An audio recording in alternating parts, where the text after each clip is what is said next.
Welcome along to the Sunday here at the Autodromo Internacional do Algarve. It's day 2 of the season for the Formula Winter Series and the third and final race of the weekend. As you can see, overnight the conditions have changed. It is not currently raining. It is, however, quite greasy out there on the circuit. A different challenge to come today then for the 30 drivers on the grid this weekend in the Formula Winter Series. However, it is a familiar story at the sharp end of the order. The Gomez-Robinson lockout continues. We'll talk more about the grid later on. Myself, Adam Weller, along with Andy McEwen here in the commentary box to bring you the action from this third and final race of the weekend. Of course, it's a deluxe day here on the Winter Series YouTube channel and on the broadcast because we also have the 6 hour of Portimão coming later on. 4.6 kilometers in length, 15 turns. This circuit has been around longer than a few of the drivers have been in the Formula Winter Series. We do have some drivers in 2009, which is horrifying, but they are so talented in their young age and the early stage of their racing careers, and always a thrill to see them developing here in the Formula Winter Series. As you can see, we're not expecting rainfall imminently, so hopefully the circuit is going to be drying throughout. However, Andy, I would not want to wager dry at any point during this race. No, I suspect you may be right. The track is in that really awkward kind of middle ground at the moment. It is not fully wet, there aren't any puddles, there's no standing water, but it is not dry enough for dry tyres, definitely. So, you know, it's a 30-minute race. It is quite a long time, that, if you are on a drying track on wet weather tyres, so drivers may have to be a little bit mindful of that once we get deeper into the race. Yesterday we spoke a lot about tyres maybe not being up to temperature enough after safety car restarts. Well, today it could be exactly the opposite issue that the drivers are facing. Overheating rubber will lead to a definite lack of grip. But one thing we weren't lacking yesterday, Adam, was entertainment. 2 really, really good races, a brilliant double victory for Gabriel Gomez, but he didn't have things all his own way. No, he didn't. For much of the race on the Saturday afternoon, late morning, Leo Robinson was in control of that first race after a very, very fast start. Second race, he also had a very good start too. Couldn't capitalise on either occasion in the first race.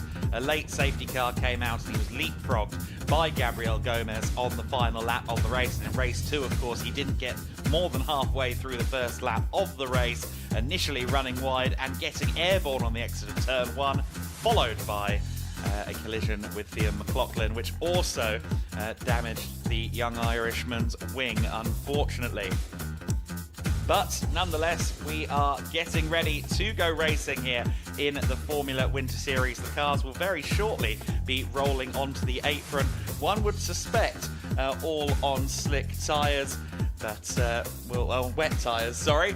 However, perhaps, especially after the sighting lap, 1 or 2 of these drivers may sense opportunity. It would be a bold decision, though. Gabriel Gomez, of course, would love to end this weekend with a lockout of the race victories. One thing I do want to touch on very quickly in the early stages of this broadcast as well, we didn't get to see Kabir Anurag yesterday. He had a technical issue in both races. Sounds like it may have been electrical. And now the car is hopefully ready to go. He's suited, booted, and getting in the car as we speak. So Kabir Anurag should be with us on the grid, starting from P12. And for the driver who has that experience advantage, having raced in the Formula Winter Series last year, he'll be hoping to finally get his name on the board in this third and final race of the weekend. Indeed so. Well, I'm sure there are lots of drivers really hoping to bounce back from a difficult day yesterday. One of those drivers was Peyton Westcott, who had a bit of a disappointing run to a pair of finishes towards the back end of the top 20. Earlier in the weekend, though, we had the chance to catch up with the young American. Peyton, great to see you. Welcome to the Formula Winter Series paddock. You've just come off track. How is it out there? It's great. I mean, I like this track a lot. It's a lot of elevation change, definitely different from anything I've ever driven before. It's amazing.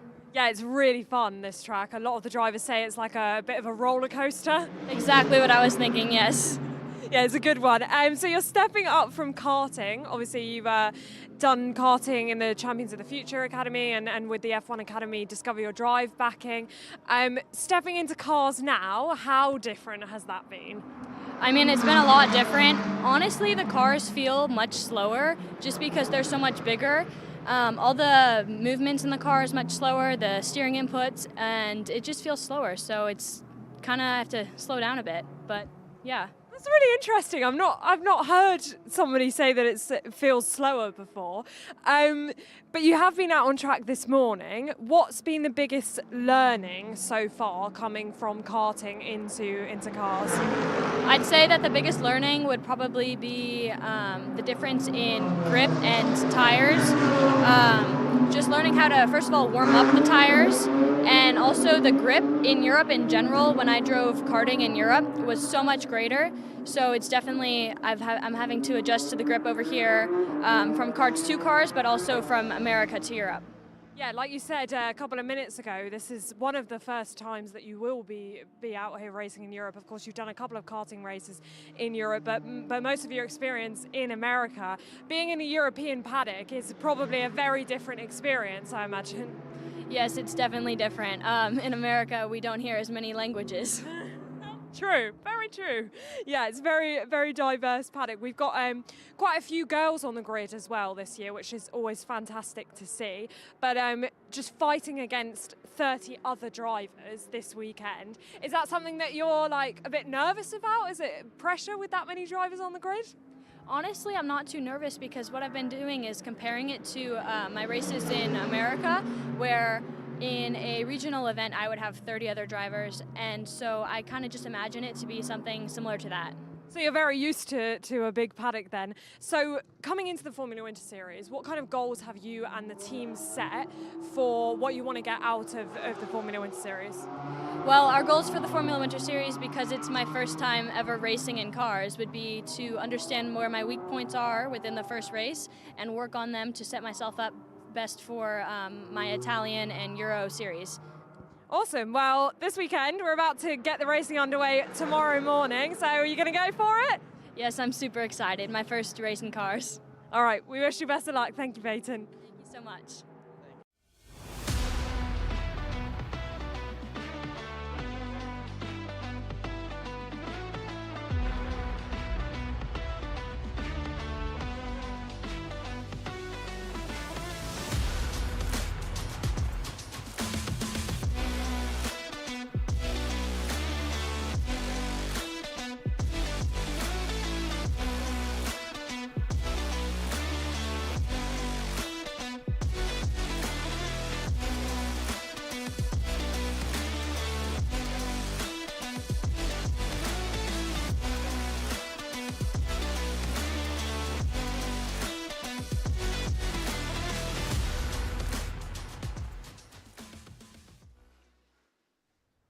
So the cars are being wheeled out onto the apron down there in the pits right now. The anticipation building for their release onto the grid or onto the circuit in the next couple of minutes. And this is going to be a critical sighting lap, especially for the newcomers to the Formula 4 racing, to racing in cars in general. They're going to have to really study what's going on underneath them on the way to the grid, aren't they, Andy? Certainly so, because I really don't think they've had any wet running this week, have they? I think the weather through the back half of the week here in Portimão has been pretty favourable, so they'll be certainly limited on the wet running that they've had. And this deep into a race weekend, the track conditions will be very different anyway. A lot of rubber's been laid down, not only through the Formula Winter Series sessions, but all of the 6-hour Portimão sessions as well. And so that gets very slippery when wet. Interesting as well, there is a little bit of a differentiation in strategy. I saw a few cars on wet tyres and now a few cars on slick tyres. That is Lucas Samalisto's US Racing car. I think his teammates alongside also on slick. In fact, the whole of the US Racing squad, I think, are going out at least on the sighting lap on slick tyres. It's definitely the case there for Andrea Kostic too, another of the US Racing brigade. Sensible choice, I think, that, Adam. Send them out on slicks now, where they're going reasonably slowly and they're not in danger of losing any meaningful places, and then they can make an educated decision on the grid to change tyres if they wish. Yeah, Yeah, this is very compelling stuff. It's one of the more experienced lineups across the broad spectrum of drivers for us racing. All of them fairly experienced, none of them in the rookie class for people with 9 races or fewer in single-seater competition. So that's worth bearing in mind. Maybe those the team there feeling more confident that their guys won't do anything silly on the sighting lap and perhaps put themselves in a strong position as the circuit continues to slowly but surely ditch its precipitation. I've heard a few drivers down in the paddock, or a few engineers down in the paddock, talking up their drivers' wet weather bona fides. One of them being the Renault Motorsport team. Of course, they are solo, and Simon Schranz is their driver. I think we'll hear from them in a couple of minutes. Got to speak to Simon earlier in the week. Rafaela Ferreira there in the number 17 Campos car.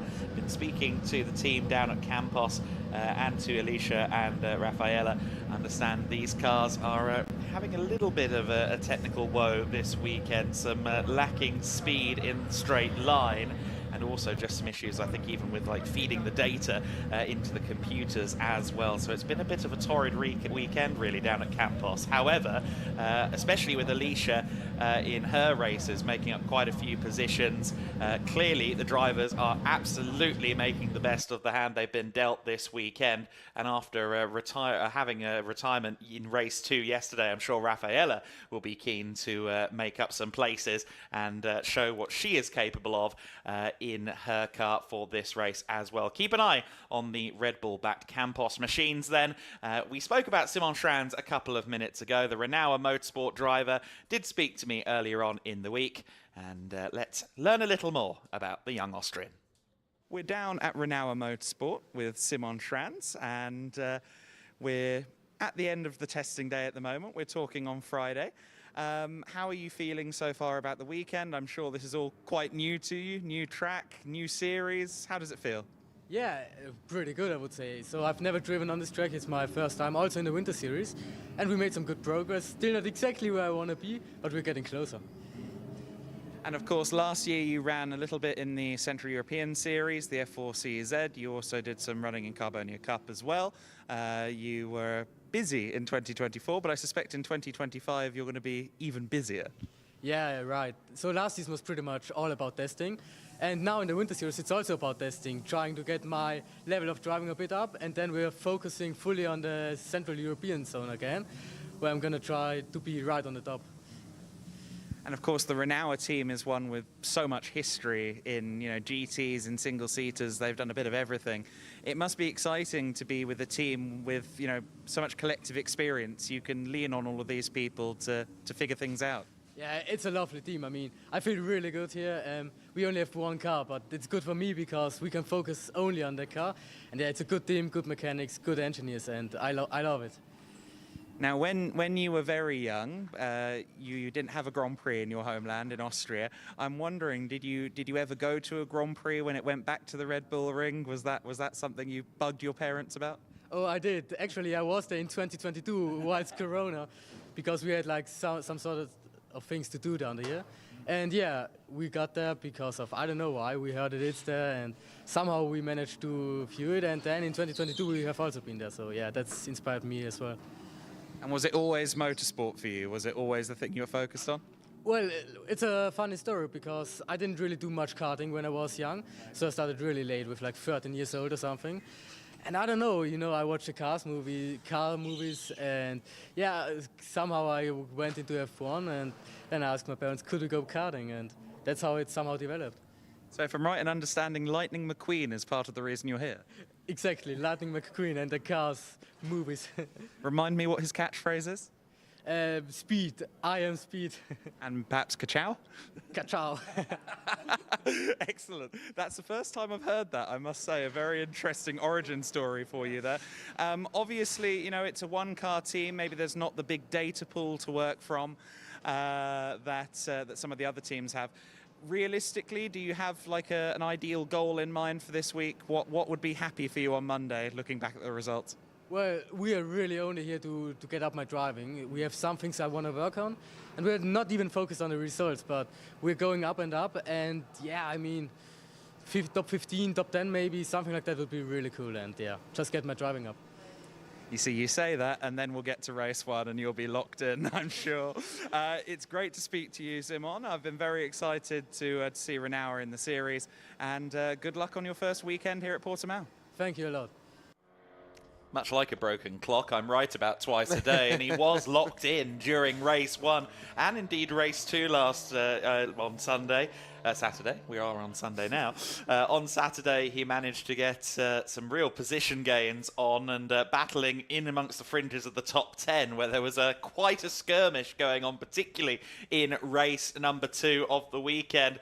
So then, interesting situation developing down there in the pits. I think the Van Amersfoort cars are also out there on slick tyres by the looks of it as they come past me, and perhaps some of the AS Motorsport drivers as well. So it seems as though maybe it's a split almost more in favour of the slicks than the wets. And there are some tyres being laid out by Us Racing, who, of course, we already know to be on the slicks, Andy, at the moment. Let's see if there's some hurried wheel gun work. Yes, they'll be laying the tyres out in preparation for a tyre change. Doesn't necessarily mean there will be one. They will, of course, debrief with the driver when they arrive in their grid slot, but they don't have a huge amount of time here, really, to make the decision. It's not an instant change. We're not talking Formula 1 level of pit stop times here, so if they do want to change tyres, they've got to make that decision pretty much instantly. As soon as the driver arrives on the grid, that's when the conversation needs to be had, and within 30 seconds or so, a decision needs to be made. The track, it's so difficult to tell, isn't it, Adam? It does not look wet. It looks damp. Damp at the moment is probably wet weather tyre conditions, but in 15 or 20 minutes, it may well be that there's a distinct dry line. There are 30 of these cars about to go circulating around the circuit at high speed. That will clear any residual surface water pretty quickly. That's the thing. They're currently in a situation where the circuit has not been used since they were last out on the circuit in Formula One Series race number 2.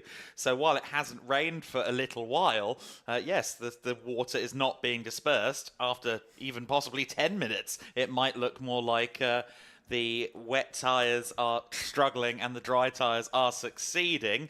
We are seeing some changes from some of the Us Racing crews potentially. That's is that Us Racing's fourth place car, Maxime Ream, I think that might be, who is being changed at the moment in regard to the tyres. We'll have to keep an eye on this. It's all developing down there, hive of activity at the moment, and we're just waiting to see what the tyre split is going to be by the time the green flag waves. I think this is going to be a real chess match. I think people are going to be sacrificing the first phase of their race for what comes later on. Before we even get to the race, though, I'm delighted to say that we can throw down to Izzy Browning on the grid. Yes, hello everyone. Welcome down to the grid for the final race of the Formula Winter Series. Now there is a slight little bit of panic going on behind me of teams frantically changing tyres, some teams deciding to go for the wets after all. A lot of the teams did of course bring the wet tyres to the grid just in case.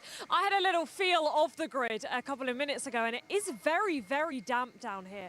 A lot more damp than I was expecting, so maybe some drivers just feeling that they would be more comfortable at least starting the race on the wet tyres. But our pole sitter Edu Robinson has gone for the slick tyres. I am going to see if I can jump in, but I'm not sure whether we will be able to speak to many drivers. He's just getting a good luck from the team. Of course, his teammate Gabriel Gomez alongside him, also on the slick tyres, has won every race so far this weekend, so he'll be hoping that he can do the same. I'm going to try and... Can we grab a quick word just quickly before the race? You're obviously on the slick tyres. A lot of drivers on the wet tyres behind you. How is the track feeling out there? Yeah, feeling quite wet, but I think towards the end it might dry out a bit, so we need to focus on staying on the track the first few laps and then see how we get on at the end. And your teammate alongside you also choosing to go on the slick tyres, so pretty evenly matched between you. He's obviously won both races yesterday. Can you take the win today? Well, that's what I'm hoping for. Just get a good start. Obviously he's going for the same plan as I am, so we'll be looking to be a bit safe at the beginning, but towards the end we'll have hopefully a good battle. All right, wish you best of luck. Thanks for speaking to us. Right, we're going to continue down the grid and hopefully give you a little look at some of the cars just to see which ones do have the slick and wet tyres on. I am seeing majority wet tyres, understandably. Of course, Gabriel Gomez, as I've just said there, in the number 78 car, is on the slick tyres. But then we come to the first of our wet tyre runners, and that is Leo Robinson. Of course, Leo had a tricky day yesterday, of course, taking P2 when he really dominated the first race, and then a DNF in race 2. I'm sure he will be hoping for more today. And then the first of the US racings to be on wet tyres is Maxime Riem. Now, he has done very well so far, 6th in race 1 and a 4th in race 2. But I'm sure hoping to get a podium today, as he's been very close to the podium. Here is one of our leading rookies of the weekend, of course, Finn McLaughlin, in the number 5 car, also on wet tyres.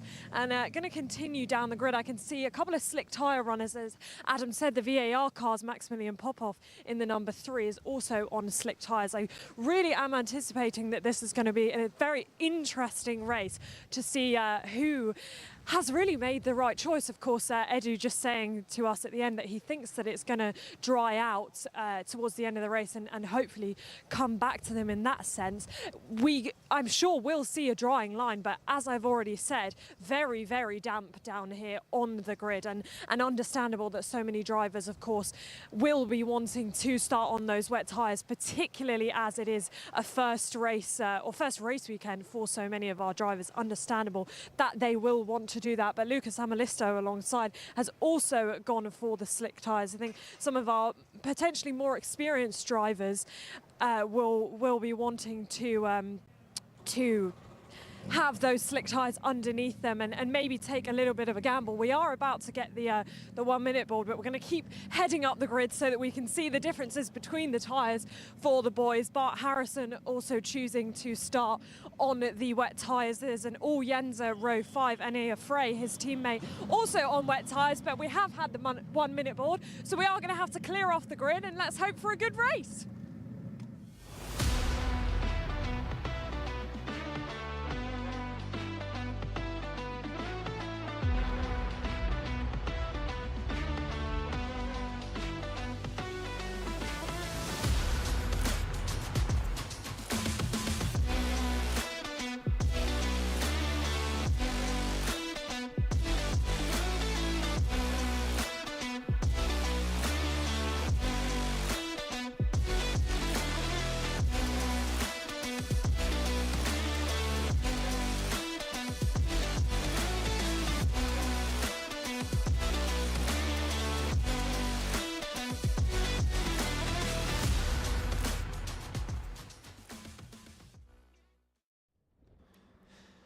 So then the formation lap begins. The drivers are on split philosophies in regard to the tyres, and that means we're going to be in for a very interesting half hour plus 1 lap of racing. One driver struggling to get off the line there. I think that was Nina Hardeman there, just struggling a little bit. In fact, one of the Van Amersfoort cars, I believe that is, also having some issues as well. So then it is going to be Edu Robinson with his first pole position of the weekend for this race. Gabriel Gomez in 2nd position. Leo Robinson is 3rd on the grid alongside Maxime Riem in 4th. The first row is all slick. The 2nd row is wet tyres exclusive, as is the 3rd row. Fionn McLaughlin in 5th place alongside Thomas Behrman in 6th, both on the wet tyres.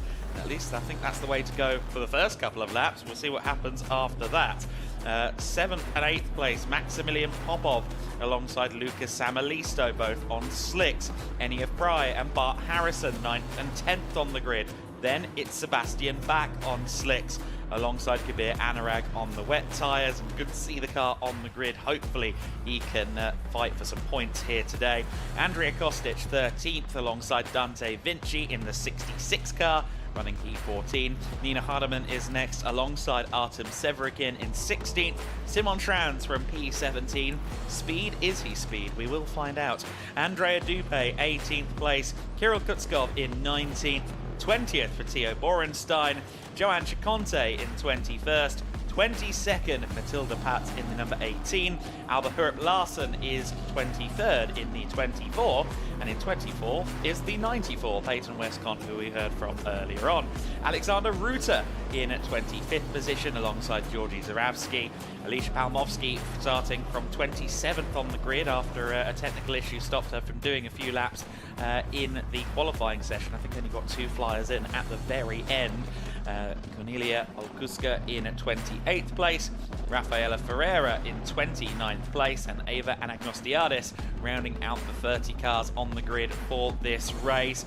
A mix of slicks and wets through the field, and Ian, with every passing minute, I kind of feel like the ball's in the slick drivers' ballpark. I think so. I think if they can survive the first 5 minutes or so of the race, they should be noticeably faster once the race settles down. But interesting that we had a handful of drivers changing from slicks onto the wets after that sighting lap. So really interesting to see some drivers who maybe were willing to take the risk, saw the conditions, maybe they're seeing something that we haven't seen and have decided that it's not worth taking the risk. But it's going to be a very jumbled start to the race, I suspect, especially since both Eddie Robinson and Gabrielle Gomez on the front row, as you documented, are on the slick tyres. So they may well fall like stones at the start of the race, only to then really come back again after the first few laps. So this has all the hallmarks, I think, of an absolute thriller, and I would not like to put my money on anyone. No, this is going to be the great unknown. Even for the drivers who may well in a few minutes start capitalising on those slick tyres. The curbing, the traditional lines that they've been taking all weekend, those are not the way forward anymore. If they try and put too much traction down on the slippery stuff, this is going to be a disaster for them. I believe the last few rows of the grid are pretty much exclusively on slick tyres, and in fact I'm pretty sure the majority rule is in favour of the slicks. We've got a couple of drivers out of position. Simon Trans is rolling forward. Anagnostiades is either on the wrong side of the grid or... No, she's had to wait for the other row of cars to move forward for her. She will now take her starting place. I think a few drivers leaving gaps where they shouldn't be. We are now ready to go racing then. The 30 minutes plus 1 lap for the 3rd time this weekend in the Formula Winter Series. A mix of wet and slick tyres on the axles. 3 lights are on, and then they go off. A very strange start to the race. Something's gone amiss there. A few drivers have been caught out, including the number 6 of Leo Robinson. A bizarre start to the race. 3 lights, and we're underway. It has caught out a couple, but I think everyone is now rolling. And in the race lead then, it is Gabrielle Gomez. And up to 3rd place is Bart Harrison. Harrison's got an amazing getaway. There's a spin in the mid-pack from one of the US Racing cars. I'm guessing probably one of the US Racing cars on slicks. A couple of them switched over to the wets, but moving on up at the sharp end of the order. Was that Harrison in the lead? Yes, it is. Bart Harrison is currently leading the race. He's on wet tyres, of course, as is Lucas Samalisto and a few of the others. And up into 2nd place, also on wets, is Thomas Behrman. So for now, the wets are the way. Here comes Fia McLaughlin as well. For now, it's in their favour. They've got to build a gap before the pendulum starts to swing. Oh, McLaughlin right round the outside of Behrman. That was wet tyres on wet tyres as well. So Fionn McLaughlin really confident in the early stages. Maxime Ream is 4th. There's a red flag, though. The race is being stopped. I suspect possibly a legacy of that start procedure. We'll wait for official confirmation. The race being stopped, though. None of that counts for anything. We will go back to the original grid positions, and now another decision to be made. Are they allowed to change tyres? Do they want to change tyres? I suspect a lot will have been learned, even in that half a lap of racing, that the drivers may well want to apply to the restart. That's a shame, if I'm being totally honest, because that was shaping up very interestingly indeed. However, yes, the way that race started, I imagine, is the reason that we have the red, and that makes a lot of sense. It is just a mighty shame. It is now going to be, I think, well into the crossover period between wets and slicks when we resume this race, and Yes, there is a question mark. I must admit I'm not familiar with this specific passage of the regulations as to whether they can change tyres. I believe the answer would be yes. Into the pit lane come the cars then, and I think no one is going to be less pleased than Bart Harrison because he's had the half lap of his life. And, well, the record book is going to say it never happened. Yeah, because as I said, they will go back to the original grid positions. So even though he's in the lead, he will not be able to start from the front of the grid. And I echo Adam's thoughts. That is a real shame because I was relishing the prospect of a race like that where we have a mixture of tyre strategies, some drivers willing to take the gamble. Already we were seeing some drivers stealing their moment in the spotlight that they haven't necessarily had so far this weekend. And I do now suspect we'll see a lot more slick tyres on cars upon the restart. And possibly one or two I'm hearing as well that may have some repairs to be done. Camera ops reporting around the track. There was a little bit of contact on that opening lap. Not a huge surprise, really, given the fact that we had some drivers who had a lot more grip than others. Yes, I also heard that the 27 car of Kolkutsa might have had a moment out on the circuit on the sighting lap as well. So the conditions are still challenging out there, whether you're on wets or indeed if you're on slicks.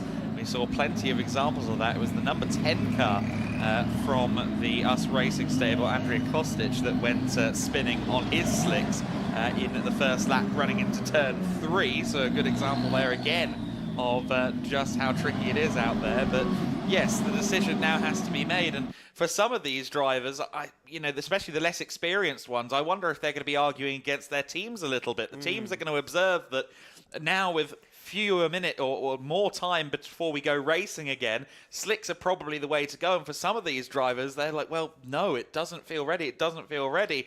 Not perhaps thinking ahead far enough that it's probably by the end of this race, it's going to be very much a slick tyre track. The other question mark here as well is about setup, because tyres are but a small part really of the setup of the car. You put a car on wet tyres, you usually would alter the setup fairly dramatically around your tyre choice. Yeah. Well, if you now just bolt on slick tyres, they might not marry up quite as well with the way you've set the rest of the car up. Now, there's very little, I suspect, that the teams can do about that during this red flag period.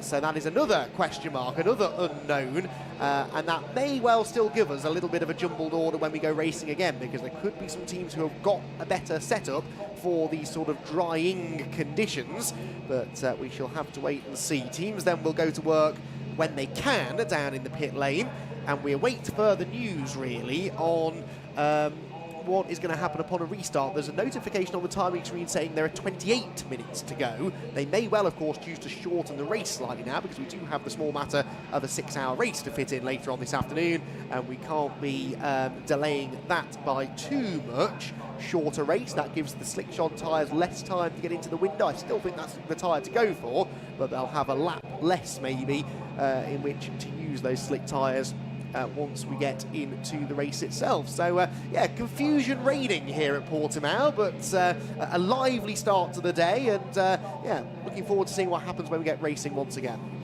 Yes, we've had both spellings of rain so far. Confusion is now raining, and earlier on it was the clouds that were doing it, and here we are in this predicament.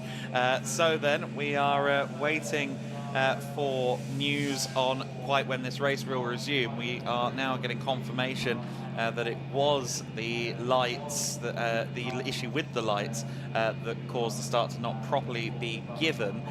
Restart behind the safety car is currently the plan, and the cars can be worked on, which to my understanding of that sentence would imply that tyre changes are possible in the current moment. But I am, again, if you're a team listening, I have not read that passage, unfortunately. I have not read every page of the regs, just the bits that I thought might be important this weekend. And yes, don't take my word for it, but I guess that means they can switch if they would like to. As you can see, everyone is just kind of milling around and wondering what's going to be thrown at them next. A lot already, of course, has been thrown this weekend in general. A few teams have had to, shall we say, make friendly with the Tatuus Spares and Repairs truck that sits here in the paddock and gain some extra bodywork for their cars. And now we've got this frantic situation. We've got cars up on jacks there. Now that is among them the race leading Gabriel Gomez car, and it was on slicks. Surely they're not taking it off of the slicks, are they? It looks like they're bolting more slicks on, although that hard to see from this particular shot, but it looks as though maybe that is what's happening here. That is a very bizarre decision if they are moving it to wets. Those don't look like wets to me, but surely they would not switch to wets.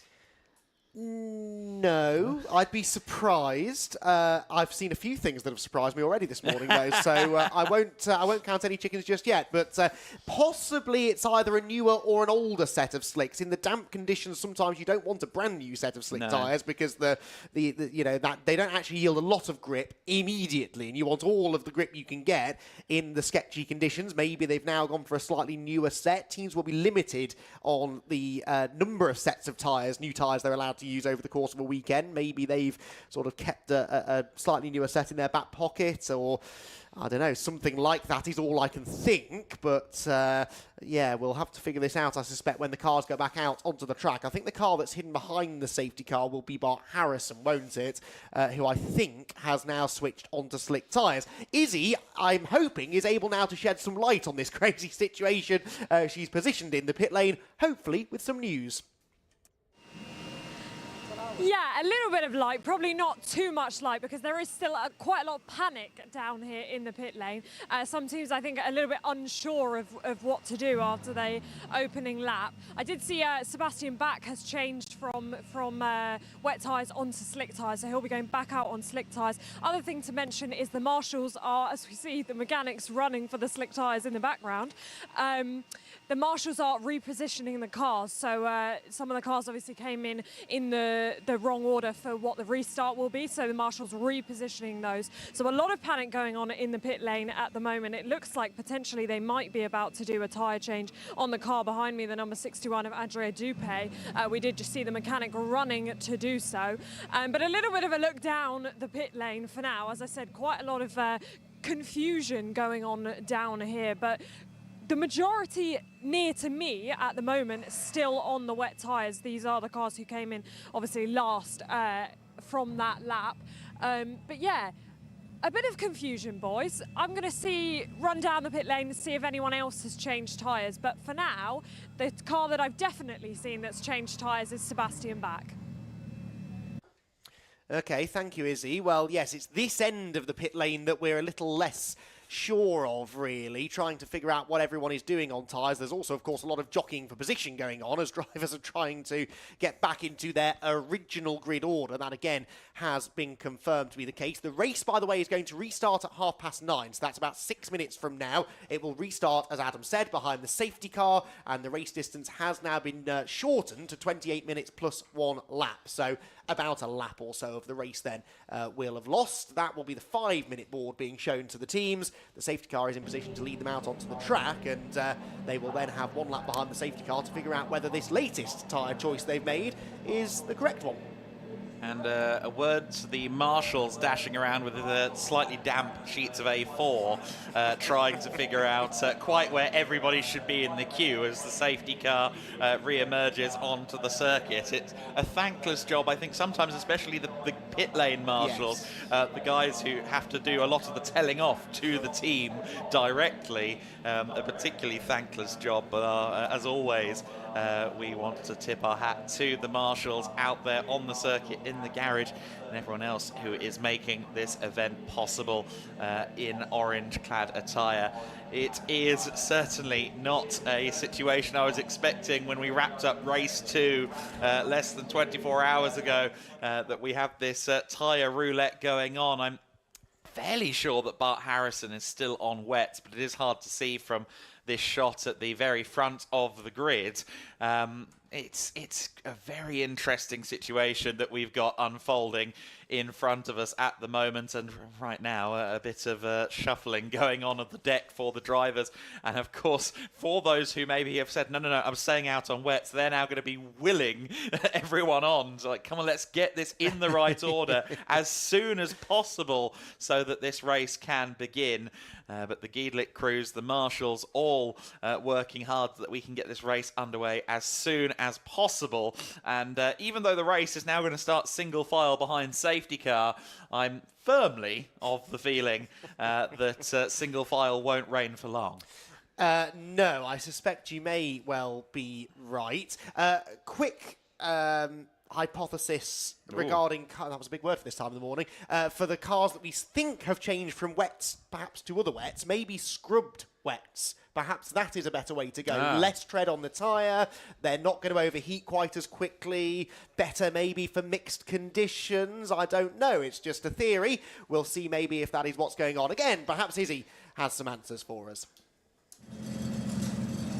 Well, you mentioned Bart Harrison, so I did just want to come down and show you boys he is still on the wet tyres. I think as someone who will probably be a little bit annoyed about the way that this race has gone. Of course, he had an absolute flying start straight into the lead and a bit annoyed about the red flag coming out. So he is still on wet tyres. His teammate Enia Frey is also still on wet tyres. And then one of the slick tyre runners at the front of this queue is the number 3 of Maximilian Popov. The marshals just showed the 3-minute board, so we will be about to go back out on track very, very shortly. But for now, it looks like most people have seem to have stuck to their guns. Bart Harrison, of course, sticking on the wet tyres, and I'm sure hoping to have the same start the second time that he did the first time. And so the front runners at the end of the pit lane, well, won't go too far because we don't want to upset the marshals, but the front runners just here also on the wet tyres. Eddie Robinson still on the wet tyres. Gabriel Gomez still on the wet tyres. The number 6 of Leo Robinson also on the wet tyres. Maxime Rim on the wet tyres, and Fionn McLaughlin still on the wet tyres as well. So majority wet tyres at the front end of the pit lane. As I said, also Bart Harrison still on the wet tyres. Had to come and get that for you guys, as that was the one that you were asking about. Among others we're asking the general question, and of course the answer is so hard to find across 30 drivers. But the answers we now have, Andy, are baffling us. Thank you very much, Izzy and cameraman Johnny, for the detective work. But now that you've solved the case, I'm very confused by what's happened. The front row of the grid, Eddie Robinson and Gabriel Gomez, who were on slicks, are on slicks no more. They're on wet tyres. Now, of course, they went out there on the first lap, and clearly it was going against them on lap numero uno. I have questions, though, about where they're going to be 15 minutes into this race. We're going to sit back and we're going to see if perhaps we don't have a future as race engineers here, Andy, because we're confused, but maybe us racing knows better. Look, it is very easy for us to sit in the comfort of our commentary box and say, nah, put it on slicks. That's obviously the way to go. Yes. We don't have to go out there and wrestle the thing on a damp track, do we? So I totally get it, but I really do think, unless we have a race that is laced with safety cars and red flags and shortages, I really do think by the end of the 28 minutes and a lap, the slick tyre will be the way to go, but maybe drivers are just concerned that they could drop it and end their race immediately, and they're kind of feeling that if almost everyone's on wet tyres, it's a level playing field. The problem is they're not all on wet tyres. Although we've seen Lucas Samalisto, Gabriel Gomez and Edu Robinson, perhaps amongst others, switch from the slicks to the wets, we do still have Maximilian Popov confirmed on slicks. So is Sebastian Bach, Andrea Kostic as well. So there are quite a few drivers mid-grid still prepared to take the gamble. Yes, this is very, very difficult to read. The drying line, I feel like, is even starting to become visible at certain parts of the circuit. I think they're going to be very quickly hunting for moisture out there on the circuit on the wets. I think short-term game for sure. Of course, the other thing with treaded tyres in general is that they get their heat up to temperature more so. I wonder that if we'd got to lap 2 or lap 3 of the race on the initial attempted start, whether or not the slicks would have just started immediately outpacing as soon as they were up to temperature. I'm not sure about this. It's going to be very interesting to watch Max Popov, because he's the first, isn't he, yes, of those on slicks now. Everybody in front of him is on the wet tyres. So we're going to have to keep an eye on the leading Van Amersfoort racing car in particular, who is 6th in the classification at the moment. I suspect, yes, he will have some losses in the early stages, but as the race wears on, I wouldn't mind betting that the window falls firmly in his favour. Worth pointing out as well that Max Popov has already had a good weekend. He was 3rd in the second race yesterday, and that was just a straight fight, all on slick tyres. No tyre gambles got him onto the podium there. That was pure skill. So now, given the fact that he has gone for the slicks, he could really be one to watch, couldn't he? But I do worry that the fact we're so confident that slick tyres are the way to go probably guarantees a wet tyre win, doesn't it, really? Because whatever we think is going to be the case, almost certainly won't be. But I'm really going to enjoy going on this voyage of discovery over the next 25 minutes or so. I'm expecting that we're going to have one extra lap behind safety car. Typically, of course, in wet conditions, you'll get 2 formation laps when it is damp out there. So I think they will effectively run that system, albeit with 2 laps to start this race under safety car conditions. Of course, the lights are on at the moment, and we'll have to see how this one unfolds. Andy very diligently now stood by our commentary box window and going to try and get as many drivers' tyre IDs as he possibly can. Good job there, Andy. This is why commentary boxes have windows, incidentally, isn't it? Very useful stuff indeed. The top 5 we know is on wets, and we also know that Popov in P6 is on slicks, as we've alluded to. It's the rest of the order that we are particularly intrigued by further back. I think the split has fallen firmly in favour of wets now. I think there are more wets out there than slicks, but certainly if I was outside the top 15 or so, I'd be risking it for a biscuit at this point. Of course, we saw it last week in the GT4 Winter Series, I think in conditions that started out a little wetter than this even. One of the GTs was going around, Charlie Robertson in the BMW, very quick towards about 10 to 15 minutes into the race on slick tyres in conditions much like this. So we'll have to see how it unfolds. Yeah, I think you're right. I think wet tyres pretty much across the board further down the order. There might have been a couple right towards the back on slicks, but they were going far too quickly for me to tell. But I was at least able to confirm the suspicions that we had, that most people are on the wet tyres. Still think it's baffling, but we'll see whether that is the right call or not. It will become fairly quickly evident, I think, who has gone for the slicks, because yes, they're going to find it tough in the early going, but yeah, once things start to settle down, if they start to settle down, I do think that's going to be the way to go. But yeah, I sort of raised this point earlier on. Not beyond the realms of possibility that someone on slicks drops it in the early laps, ends up in a gravel trap. That's 2 or 3 laps behind the safety car. That's, you know, we only have 23.5 minutes to go now. So if that happens once, and certainly if it happens twice, then actually you might not have the time to utilise what may be the quicker tyre in the slicks, and it could hand it to those who've played it safe.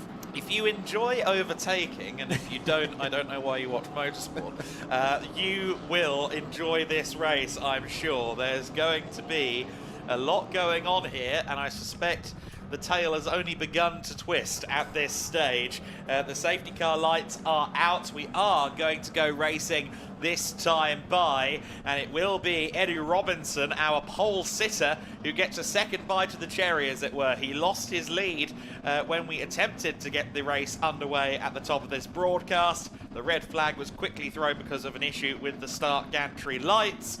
And now we begin the race with 22 minutes to go in slip, damp, very difficult conditions. We are underway. The number 15 car leads them. Eddie Robinson leads. It's a Robinson sandwich for Gabriel Gomez, because behind him is Leo Robinson, who is not a relation of Edu. The top 5 very, very close together, and I suspect there's going to be at least one lunge here. Big gap back to Max Popov in 6th place, of course, on slicks. The others have been compromised by his momentum or lack thereof. Robinson with Gomez on his outside losing it. Theo McLaughlin in a different postcode as he makes his way through the first corner. The two us racing cars still side by side. Robinson and Gomez fighting their cars. Maxime Ream says, do you mind if I have a look to the inside? I'm sure the team manager says, yes, I do. And Fionn McLaughlin has got himself up to second place from absolutely nowhere on the exit of turn 1. There's a yellow flag down at the first corner as they're 3 wide for second place. Your leader, for now at least, is Gabriel Gomez. Except no, it's not, because Fionn McLaughlin comes around the outside, desperately late on the brakes, trying to find the grip, can't quite make it stick, but that's about 3 or 4 lead changes in the first 5 corners of running, and these cars are on wet tyres. They've got no grip. 61 is Andrea Dupé. He's on wets, but pointing the wrong way. McLaughlin does now sail through to the race lead, and well, maybe all of that running in Ireland, where the weather is sometimes not the brightest and sunniest, has paid him well, because he, out of this lead group, seems to be the one with maybe not the most grip, but certainly the most confidence. Portugal a la Mondello at the moment out there on the circuit. Daniel Bjergin, the series photographer, thanks to him for this tip. The number 10 car of Andrea Kostic is also on slick tyres. Thank you very much for that, Daniel, out there on the circuit. It is Fionn McLaughlin that leads the way then from Gabriel Gomez. They're slipping and sliding, fighting for third place. You see there at the back of it, Thomas Behrman in 6th, Eddie Robinson dropping like a stone at the moment in 5th position from pole in 1 lap. There is some debris down at the first corner as well, so I suspect there might be a local yellow to contend with for the drivers there, but Eddie Robinson just struggling to get those tyres to work for him. And someone in the background there completely sideways. That was Sam Alisto, wasn't it? Who is now on wet tyres. But again, to my point earlier, even the drivers on wet seem to be grip limited, don't they, in the early stages. McLaughlin, not so much, though. He's 1.6 seconds clear of this battle for second place. Maxime Ream lunges to the inside, sells the dummy to Gabriel Gomez, and takes second place away. They're both delayed at the apex, though. Leo Robinson says thank you very much, and nips up the inside of both of them. There's almost some wheel banging, but it is Leo Robinson from 4th to 2nd in one fell swoop, and Gomez and Ream left to debate 3rd position. I think Maxime Ream, in fact, has another look at the inside of Robinson for 2nd. Reclaims it, almost loses control completely. Leo back through. Fantastic racing here in the podium battle, but it is Leo Robinson to 2nd place. And perhaps the wets are the way for now, because into the pits comes Maximilian Popov. Whether he was involved in anything that caused the yellow flag, I'm not sure. There's a wing end plate there out of turn 5 that is giving Pirelli some extra advertising for the afternoon. And also Andrea Kostic down in 23rd place from the fringes of the top 10. He is on slicks, we know that to be true.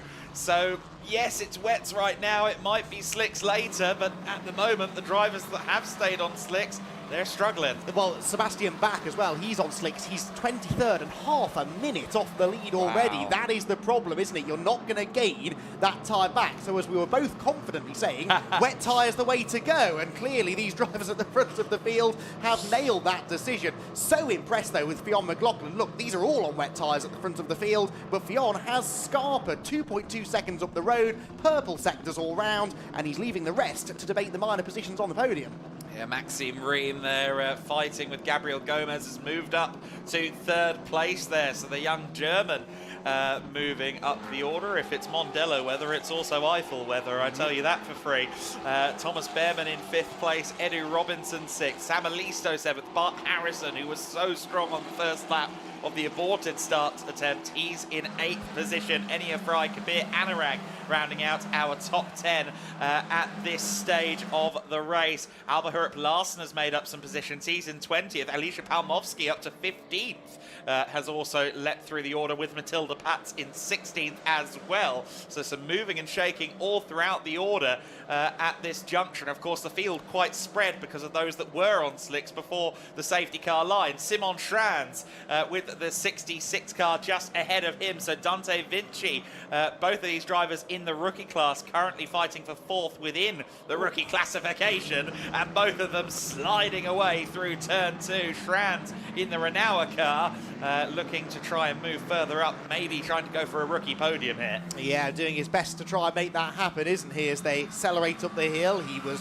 3rd in the rookie class in one of the races yesterday, so he's had podium form and wants now to nip up the inside. He's got stop the inside line as they drop down into turn number 5 and will pick up another place. So Simon Strands up into 13th position overall, but that is, as we've said, 4th position now in the rookie category. Next is Artem Severikim, who is 3rd of the rookies, so that would be the battle for the class podium. That's the next car ahead, the blue and black one, and we'll see now whether Simon Strands will be able to close in over the next lap or so. Alicia Palmovsky in this group as well, 15th position. Maybe the wet weather conditions will play a bit of a leveler for her and help overcome some of the pace issues that they've had in that car this weekend and allow her to contend for a top 10 finish. That would be a really positive end to what's been a tricky weekend for Alicia and indeed for Rafaela Ferreira. Where is Ferreira out there at the moment? 19th across the line, so she's making a move upwards as well in these conditions. Conditions requiring precision driving from everybody. We've seen all of this sideways action. Eddie Robinson is certainly having some issues with the car. I'm guessing maybe a little bit stiffer sprung coming into this Sunday race than some of the others around him, hence he's having to fight the car so hard. Samalisto and Harrison are next to chase down the US Racing number 15.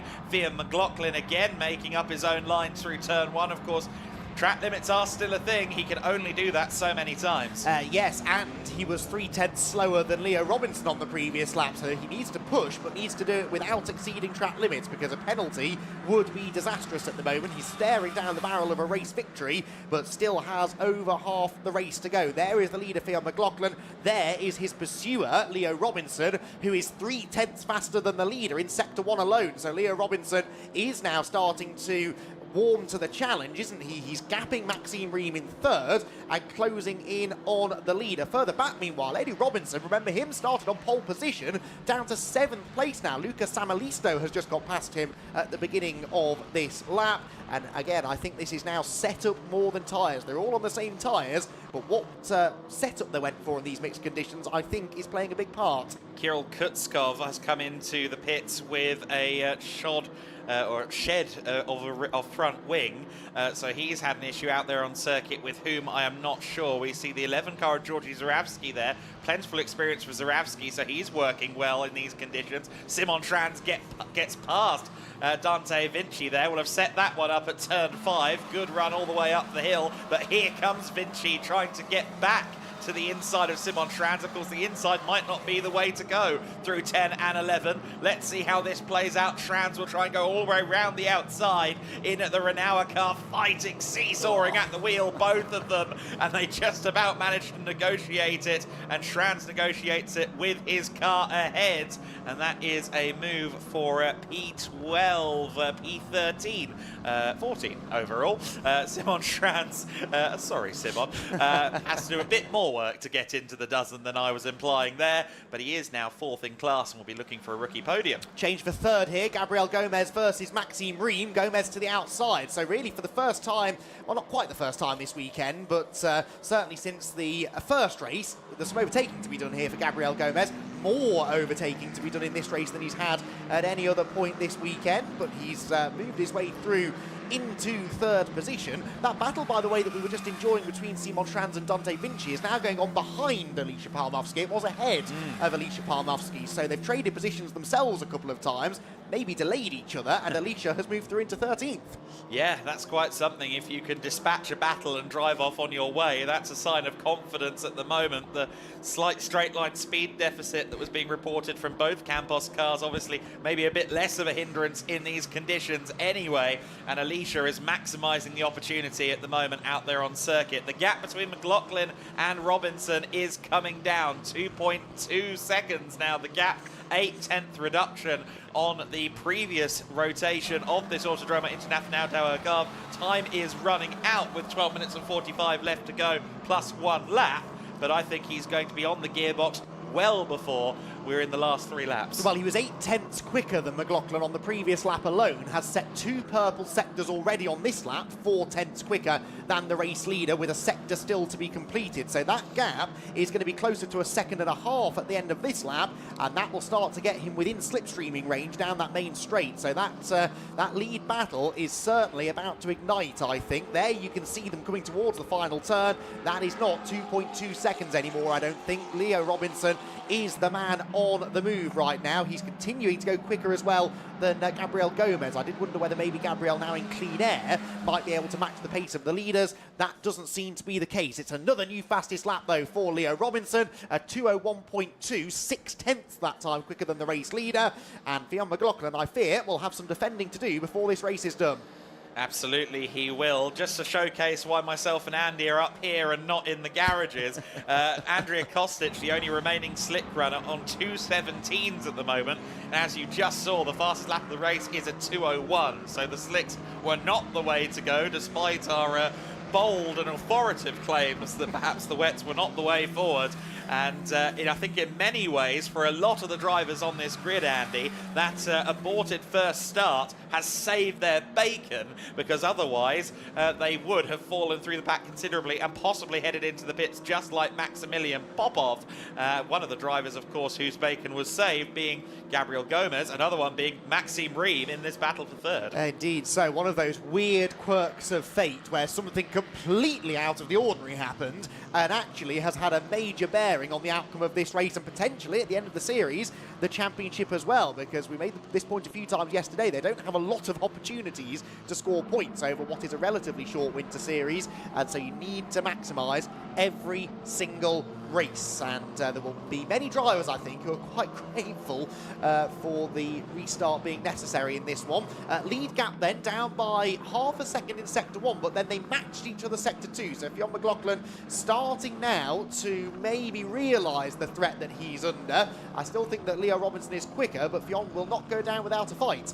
Absolutely not. McLaughlin is well known in karting circles for being a feisty racer when he needs to be, and he might well need to be before the end. Leo Robinson there fighting the wheel on turn in at turn 15. Very little purchase from either axle, I think, there for Leo Robinson, but he manages it well. The Anglo-Algerian racer closing in on the Irishman at the moment. Lest we forget, McLaughlin also leading in the rookie trophy classification, of course, at the moment. This is his first weekend in Formula 4 racing, and no matter what happens for the remainder of this race, I think he's showing why already he has Red Bull backing on his car. Indeed. So also a quick point for the battle for best female. Nina Hardeman, who's kind of had things all her own way this weekend, is at the moment not going as quickly as Alicia Palmowski. There are about 7 seconds between them, but Palmowski is moving forward and Hardeman sort of stabilised in 11th place overall. So we'll keep one eye on that, one eye on the rookie battle,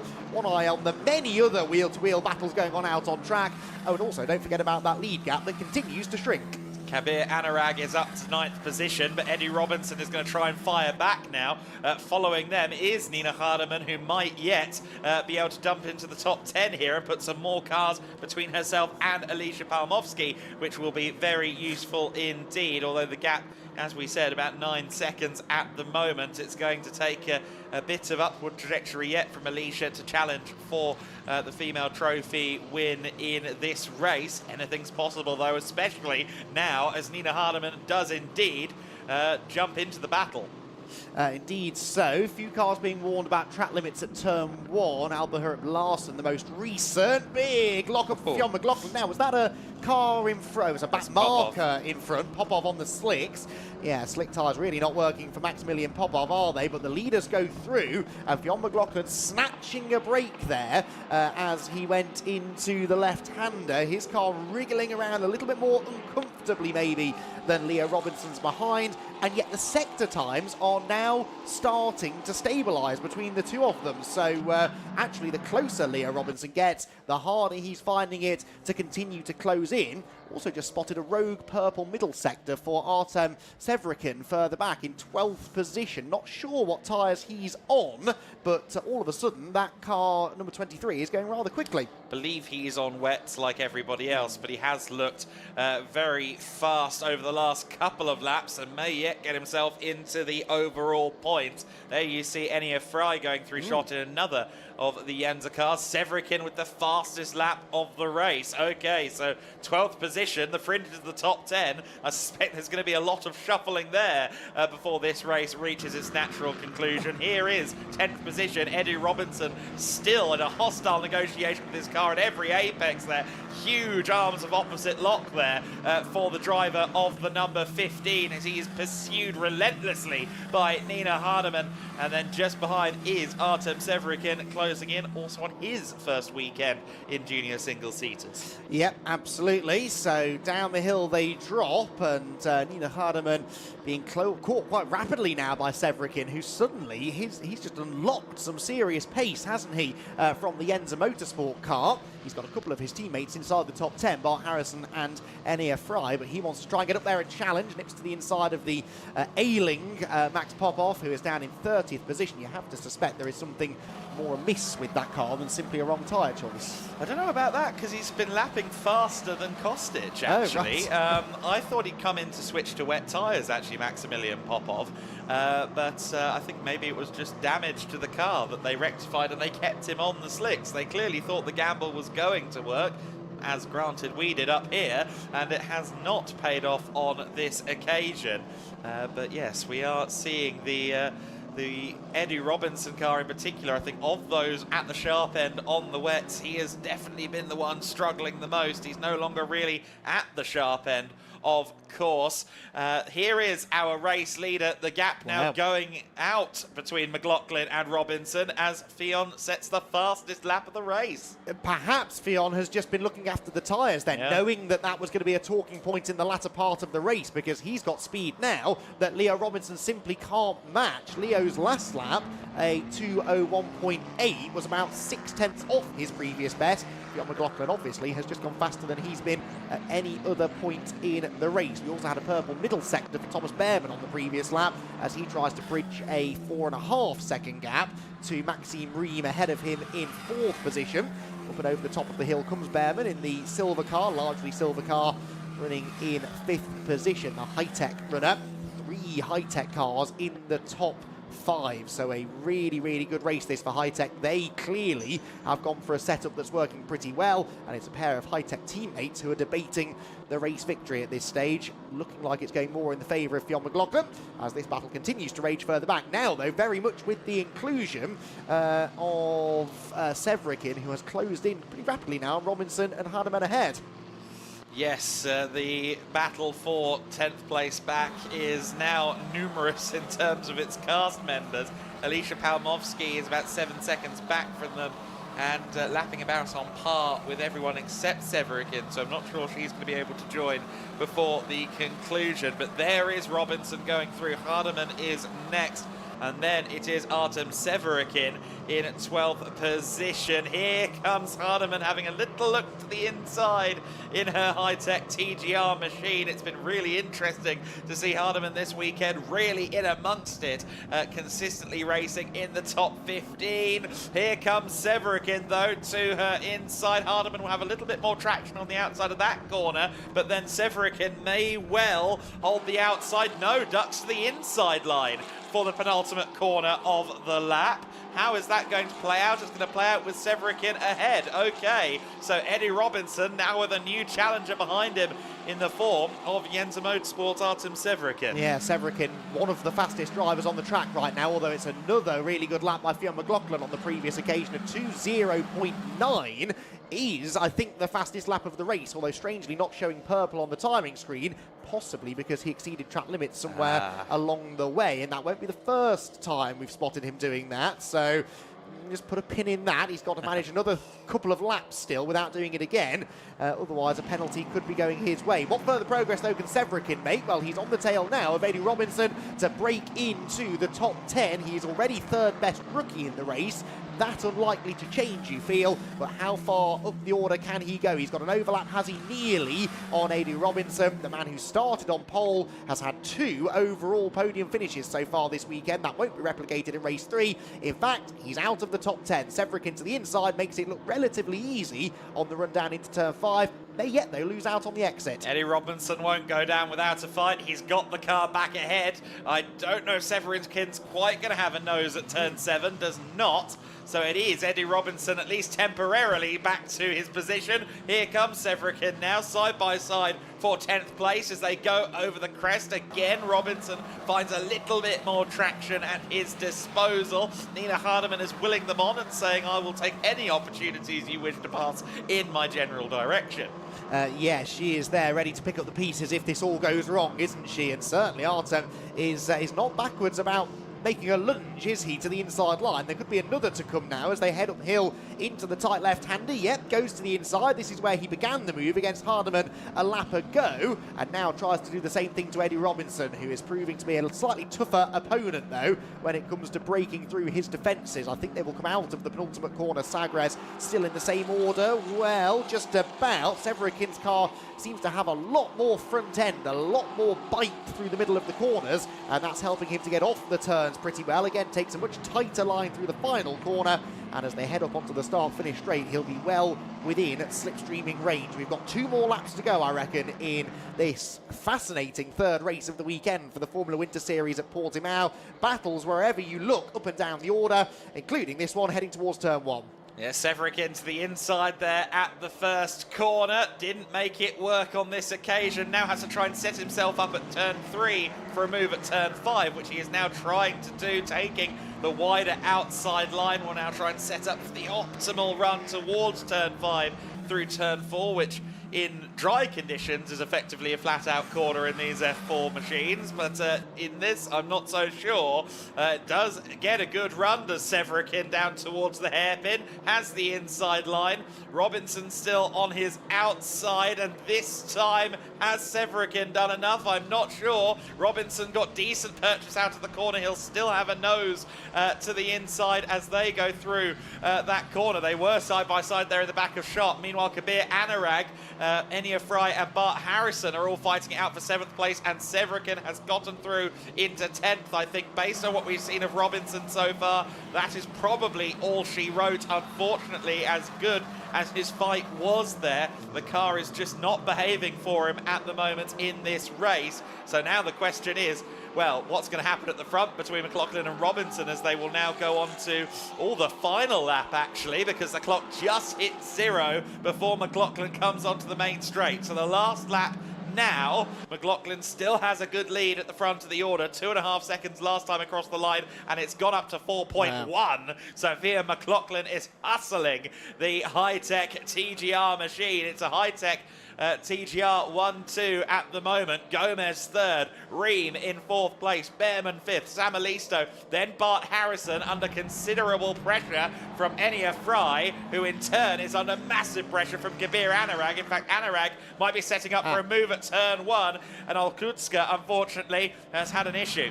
That is around the turn 1-2 area, I think, so going a lap down, and unfortunately off the road as well. But what a brilliantly measured race this has been from Fionn McLaughlin. He looked as though he was going to be under pressure, having scarpered in the early stages, then started to get closed in on by Leo Robinson. But as soon as Leo got within a second and a half or so, Fionn said, no, I am winning this race, and managed to put his foot down. I think he had been managing the tyres. Perhaps that's something Izzy can ask him after the race. But either way, this has been a really mature performance from Fionn McLaughlin. It will be a rookie class victory. It will be his 2nd rookie win of the weekend. But more importantly, he'll be heading on to the top step of the overall podium for the first time. That is great news for Fionn McLaughlin and for Hightech, and indeed the Red Bull representatives, who I'm sure are watching with interest this weekend, with one of their newest young prodigies freshly graduated out of karting. It's the first wet weather Formula 4 race of the year. My thanks to journalist Finio Mushline for that statistic.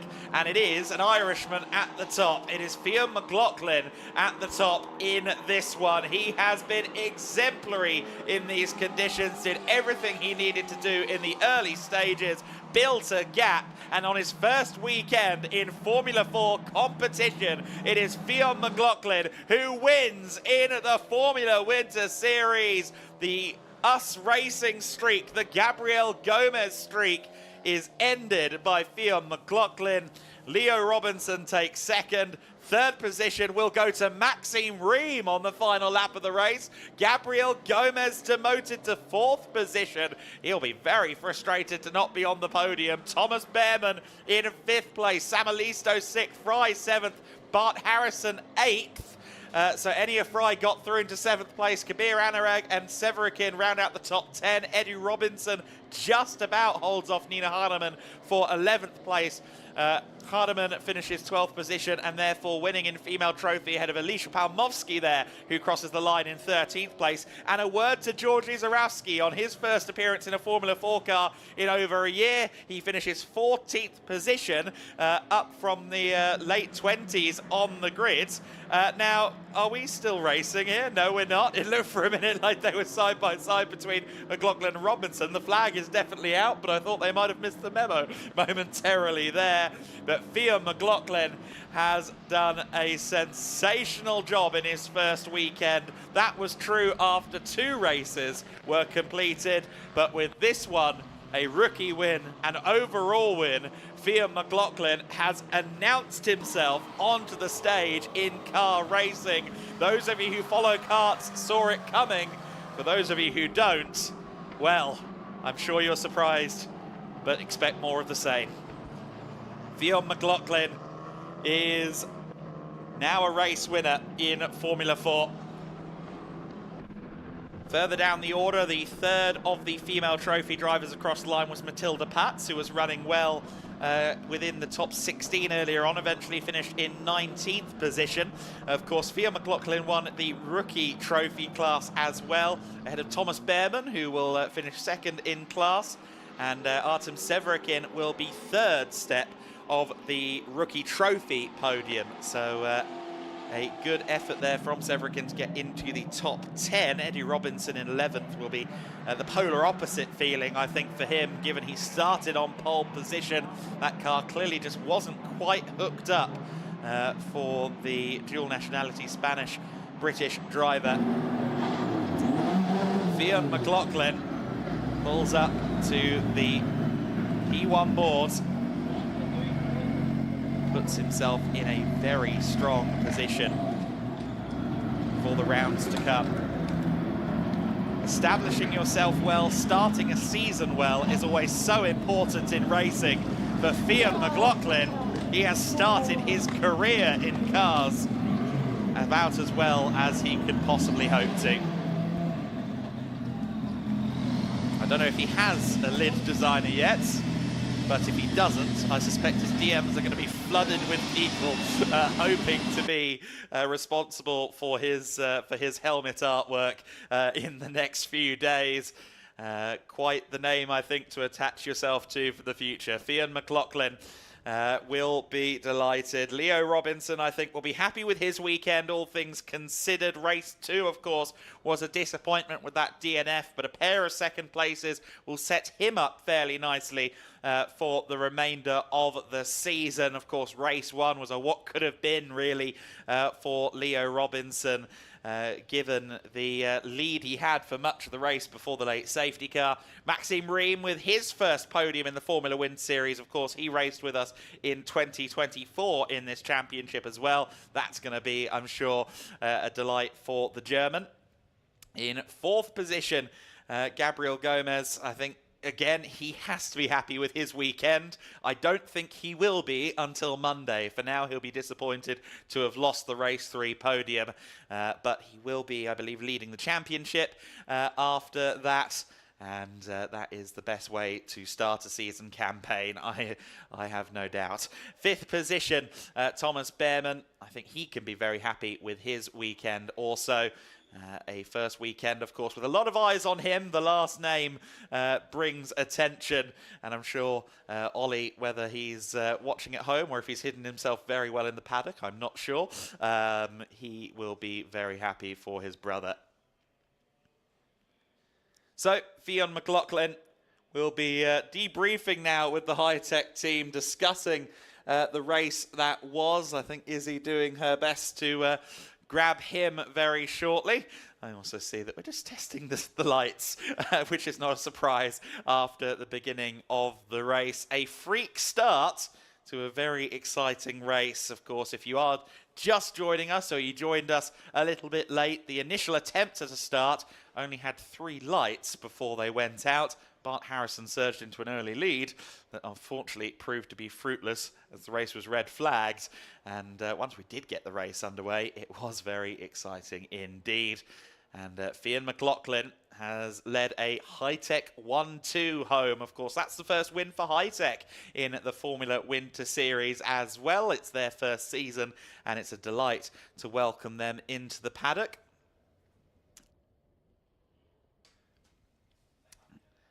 I understand the drivers are down at the weighbridge at the moment, so Izzy is awaiting the race winner, Fionn McLaughlin's re-emergence into out of the garage. So we eagerly await words from the driver of the number 5. And I think it was a measured performance. As Andy alluded to, it looked like he might have been managing things. Certainly, he's managed his first ever race winning cars, and Izzy Browning has managed to catch Fionn McLaughlin. So let's go down there now. I have indeed managed to catch our race 3 winner, Fionn. Congratulations, only second day in F4 racing and you've already taken a win. How good does that feel? Yeah, it feels amazing. I'm just so happy to be in the top spot of the podium. It's something that I always wanted in F4, and to do it my second day is just amazing. Yeah, fantastic drive as well. I mean, straight into the lead on the restart. We saw the gap coming down a little bit between you and Leo, but then you just stretched it out again at the end. Were you managing your tyres a bit? Yeah, but I feel like because the track was drying up, the tyres would burn out, so I had to manage as soon as I had a big gap, and then as soon as Leo was catching, I tried to push a bit more, and it ended up becoming very, very good. And you've also taken High-Tech's first win in the Formula Winter Series as well. Obviously, brand new team to the grid, so that must feel amazing too. Yeah, it's amazing to get the win for the boys. They're just the best team to be a part of, and I'm just thankful to be in such an amazing family. And then the confidence now going forward into Valencia must be at an all-time high. Yeah, I just need to keep it low. I'm only beginning my career in Formula cars, so I just need to do my best every weekend and see how it ends up. All right, well, you have taken the win. Congratulations. We'll let you go enjoy the podium, and we'll head back to you guys. Thank you very much, Izzy. That is great to hear from Fionn McLaughlin after a thrilling third race in the Formula Winter Series. The race got underway a little bit earlier than some were expecting. 3 lights and we were underway. Something's gone amiss. Well, not for Bart Harrison, though. He got a great start there from just outside of the top few rows. And everyone who was on slicks was struggling in a split grid. Some were hoping for the long-term benefit of sitting on the slick tyres. Others were on wets, and it was the wets coming to the fore as the race began. That was one of the slickshod drivers in a spin, Andrea Kostic, who stuck with it all the way through the race. Meanwhile, Bart Harrison was in the lead, having surged forward in the early stages. And then the red flag came out, and that saved the bacon of many a driver, including most of the US Racing lineup, who were all well, mostly on slick tyres. A lot of them switched to wets before the race began again, post red flag after 2 laps under safety car. And it was Gabriel Gomez fighting Eddie Robinson at the front as the race resumed. Fionn McLaughlin looking to try and benefit in the Red Bull-backed high-tech TGR machine. Split the US Racing cars into second. Oh dear, Simon Schranz was the driver responsible for knocking the 61 of Andrea Dupé into a spin. The 62 car, the other AS Motorsport machine, 2 of 3 having a moment in the early stages of the race. Further back, everyone fighting for track space, some of them having to settle for runoff space in these tricky wet conditions. Maximilian Popov lost his front wing on the first lap on his slickshod car. He would continue on the slicks, he would ultimately be lapped. It turns out slicks were not the way to go. Alba Hurup Larsen there being overtaken by Joanne Conti on her first weekend here in the Formula Winter Series. Simon Schranz was making up some good places, managed to get past Dante Vinci for what would be 4th in the rookie class, which was as high as he would get, not quite able to chase down Artem Severikin for 3rd position. battles all through the order, and embattled racers for some as well, losing the front wings, losing time on track if they're on the wrong tyre, or just struggling with the setup underneath them in these greasy conditions. But no such issues for Fionn McLaughlin, nor Leo Robinson, who looked like he was closing in on the Irishman for several minutes of the race, was shrinking the gap down under 2 seconds, but would ultimately start to see the high-tech car, his high-tech teammate, disappear. Eddie Robinson kept falling through the order further back, as unfortunately the pole sitter just didn't seemingly have the car underneath him.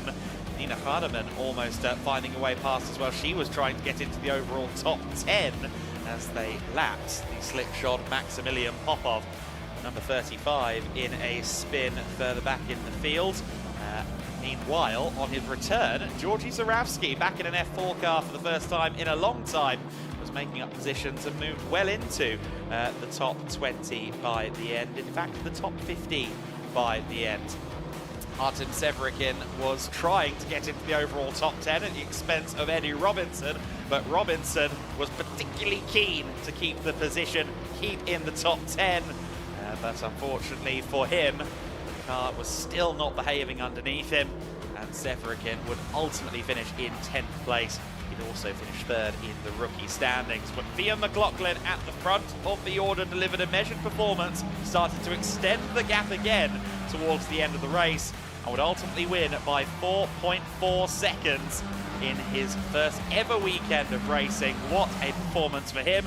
Enia Fry just about won a Yenza Motorsport drag race to the line, but Fionn McLaughlin is a Formula Winter Series race winner just 3 races into his career. Congratulations to Fionn McLaughlin and High-Tech TGR, who have a 1-2. Leo Robinson in 2nd place, Maxime Reen in 3rd, Gomez in 4th place, Thomas Behrman in 5th, Lucas Amalisto P6, Enia Fry in 7th position, 8th place for Bart Harrison, 9th for Kabir Anurag, and Artem Severikin rounding out the top 10. 3 Yenzas in the top 10, a good showing for them. Eddie Robinson in 11th, Nina Hardeman in 12th place. In 13th, Alicia Palmovsky. Of course, Hardeman winning in the female trophy, a sweep of that category for her this weekend.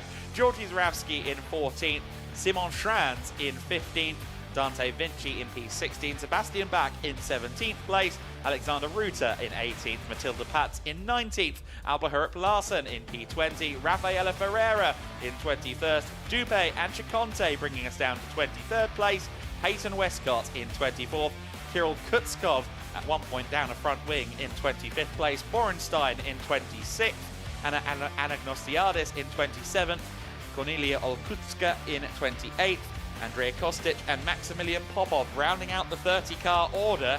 Of course, Olkutska found the barrier late on, but quite impressive that all reached the flag.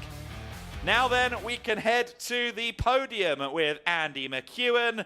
Let's celebrate a very exciting race and a very good weekend in FWS. Well, a fascinating final race of the weekend in the Formula Winter Series. A really competitive season ahead, that is for sure. We've got the drivers gathered for our final podium celebrations of the weekend, and we'll start, as we have on the previous 2 occasions, with our female trophy winner. It is a hat-trick of victories for Nina Hardeman. Congratulations, Nina, onto the top step of the podium. A really good morning for High-Tech TGR as well. This will not be the last trophy that they are receiving. The trophy is to be presented by Oleg Karchevsky from Pirelli, and a handshake with Nina, who celebrates another strong race and a really strong weekend. 3 wins from 3 in the female trophy, and again battling towards the tail end of the top 10.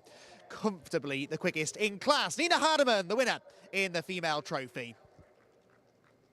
Congratulations, Nina. You can make your way off now, and we will move on to the rookie class podium. 3 drivers once again to be welcomed, and they're 3 drivers we've already seen on the rookie podium this weekend. We start with a man making his 3rd appearance on the podium here in Portimao. It is a 3rd rookie class podium for Artem Severikin. Okay, Artem finished 2nd twice yesterday. It's the 3rd step in race 3 for the Yenza Motorsport driver. It's a High-Tech TGR 1-2 in the rookie category though. 2nd place in the rookies, Thomas Behrman. Thomas very leisurely makes his way out onto the podium. His second podium, a winner yesterday in the rookie class. This time, though, there was no stopping his high-tech TGR teammate. A maiden rookie class victory, second rookie class victory for Fionn McLaughlin. Fionn will be making his first appearance on the overall top step of the podium later, but that is a second rookie class win, having won the class in the opening race yesterday. Oleg, along with two of the Geelit Racing representatives here to hand out the trophies to our rookie top three, Yenza Motorsport and High-Tech TGR, the teams who will be doing most of the celebrating here this morning. And another round of applause for our top three in the rookie category. That is going to be a fascinating battle throughout the 2025 Formula Winter Series. And Fionn McLaughlin very much establishing himself as one of the favourites. So our rookie top three make their way off the podium, and we look forward to seeing them again in a couple of weeks' time. Now, our winning team, as I alluded to, a team taking home plenty of silverware here this weekend, particularly in race 3. The winning team, represented by Lewis Plater, was High-Tech TGR. Lewis gets a big cheer from the team down below. That's nice to see. He will very soon be joined by two of his drivers. But first, our third-placed overall driver and a first podium of the season for Maxime Riem. The German driver heads to the third step of the podium. US Racing still represented on the podium, but not with the same drivers as we saw yesterday. It was another case of dominance for High-Tech TGR. There were 1-2 finish, and in second place for the second time this weekend was Leo Robinson. Leo on to the podium. He was second in race 1, second in race 3, and a solid haul of points taken home after his Portimão season opener. But what a drive it was from our eventual race winner. We've seen him on the podium once already this morning. This time he will appear to celebrate his first overall race win. Fionn McLaughlin! Fionn has even more energy this time as he comes out to celebrate a maiden overall race victory. And now, the national anthem of the winning driver.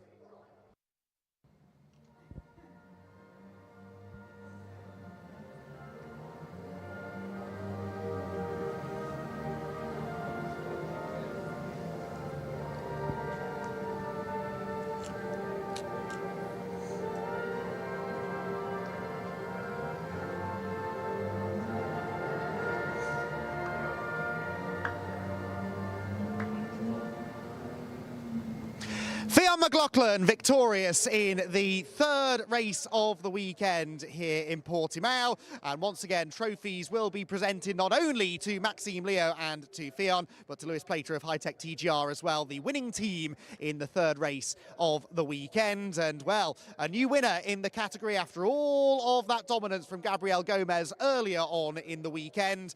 We have a few more young stars keen to fight for race wins and ultimately the title as we move through the rest of the season. So the photos are taken, the celebrations will begin, and time now to reflect upon what's been a fascinating season opener in the Formula Winter Series with Izzy.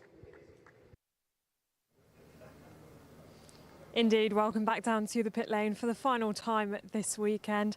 Oh, fantastic first opening round for the 2025 Formula Winter Series. Of course, Fionn McLaughlin taking a fantastic win to end the weekend.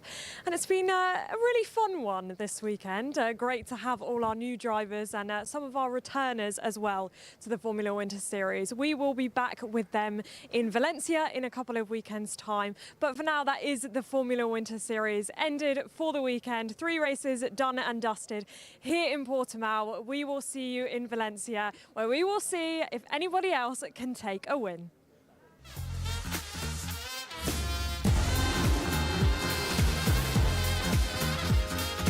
Portimão Hartling for down racing. They both go deep into the corner.